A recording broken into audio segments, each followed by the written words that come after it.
Bonjour, alors, la pomme de terre a été ramenée du Pérou où les Incas la cultivaient déjà il y a 500 ans.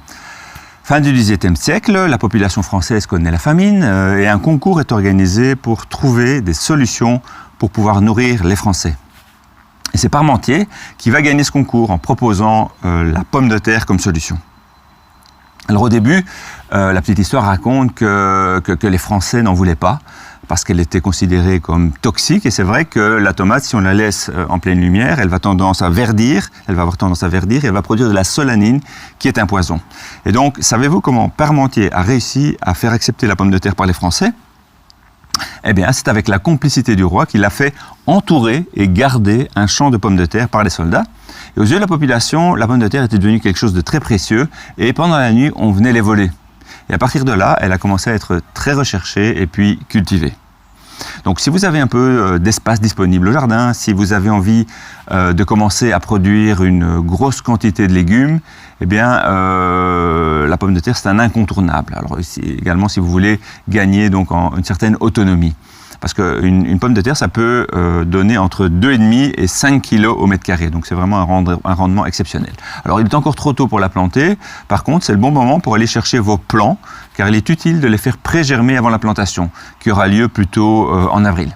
Alors comment fait-on ? Alors vous avez déjà laissé les pommes de terre dans une armoire, au noir et au chaud, dans la cuisine par exemple. Et qu'est-ce qui se passe ? Eh bien, il y a des germes longs et fragiles qui commencent à se former. Eh bien, nous, on veut exactement l'inverse. On veut des beaux, gros germes bien trapus. Et donc, comment fait-on ?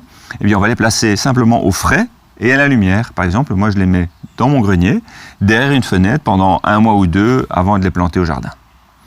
Alors, on peut choisir la pomme de terre en fonction du goût. Alors, elles peuvent être fermes, par exemple les Nicolas, ou farineuses, la fameuse binche, qu'on utilise beaucoup pour faire des purées ou bien pour faire les frites. On peut également choisir la pomme de terre en fonction de sa durée de culture. 80 jours pour les plus hâtifs, comme par exemple les belles de Fontenay, et jusqu'à 140 jours pour les plus tardives, comme la corne de Gatte. Alors, au jardin, comme je veux éviter les traitements, moi je vais en général choisir des variétés qui sont naturellement plus résistantes au mildiou, comme par exemple la Sarpomira ou la Tentation.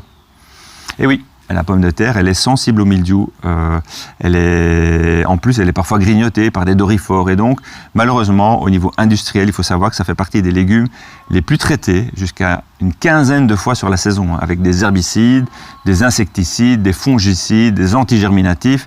Donc, moi, je vous conseille, si vous avez un peu de place au jardin, lancez-vous, d'autant plus que c'est une culture qui est plutôt facile. Mais bon, là, j'en reparlerai probablement lors d'une prochaine chronique. Voilà, si la vidéo vous a plu, n'hésitez pas à liker et à partager. Et je vous souhaite une très bonne journée et à tout bientôt.